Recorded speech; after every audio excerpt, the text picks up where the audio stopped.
So, one of the things that I did not learn about or hear about in graduate school, and maybe you did, and if you did, you're very fortunate to have heard this and understood this from the beginning.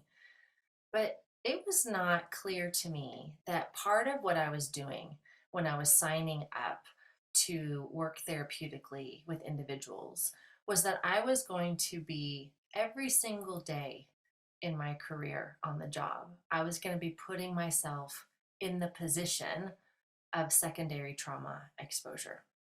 I didn't hear that, but it's true.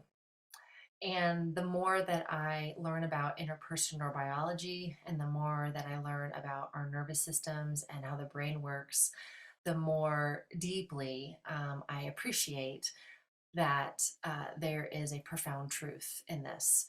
And it helps shed light on why the therapeutic role is actually so impactful for us. So, here is part of what's going on that we feel, but we may not have context for, or maybe we weren't given the language to be able to describe. When you are sitting with an individual, your mirror neuron system, along with other parts of your body, are tracking and picking up on all kinds of nonverbal cues and verbal cues and all kinds of information that not necessarily is even registering in your conscious awareness. And as you are picking up on this information and tracking, so let's make this concrete. A client is telling a story, and as they're telling the story, you're watching. More specifically, you're feeling. As the client is playing, if this is a play therapy session, you're watching, right? You're feeling. And as you are in this, your mirror neuron system can't help but help you get curious about what it feels like to be the other individual. So, more specifically, you imagine being yourself in the story that you're hearing. So, not only are you picking up on all these nonverbal clues, but you're also putting yourself in the very story that they're telling you. Or you're putting yourself in the play that you are witnessing happen in front of you, or in some cases in play, you are directly in the play itself.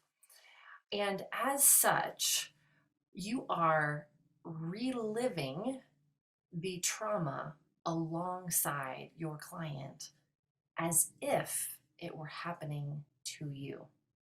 I'm going to say that again. So, as you're imagining, right, as you're tracking, all these shifts are happening in you. You're imagining it being you. You're putting yourself in that situation because you are actually designed to try to feel what someone else feels. But as this process occurs, you're going to have activation in your own body because your body thinks that what you are imagining is actually happening to you. That is so huge. That means that every time we are supporting someone through a trauma, we are, and that was the language that I said, we are reliving the trauma alongside of them, which means that every single day that we are doing this work, we are putting ourselves on the front line for trauma exposure and symptoms of secondary traumatization. That's a really, really big deal.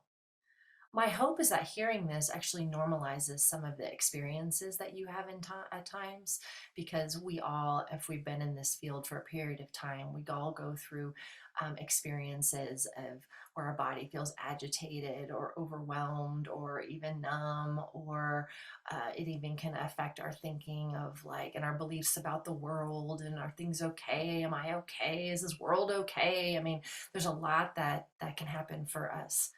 But I just wanted to normalize that for you, that that's a very real thing, that when you are with your clients, you are in trauma exposure, and your body to some degree doesn't know that what you are experiencing isn't you.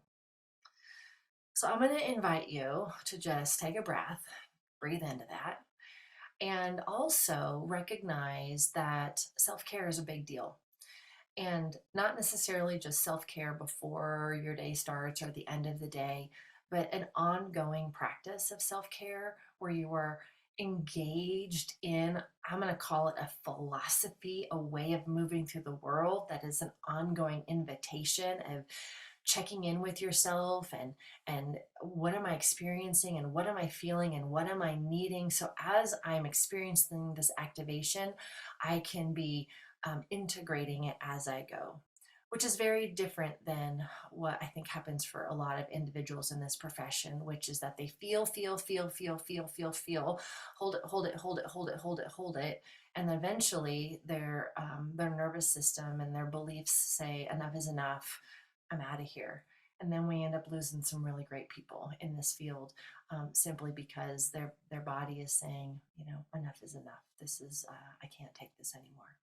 So I am sending you a deep breath. I am breathing with you. And the last thing that I want to say is that you're extraordinary. The fact that you even signed up for a career and this is part of what you do on a daily basis, you are extraordinary. So take care of yourself. Know this is part of the job, and then do what you need to do to make sure that you are integrating the trauma as you go.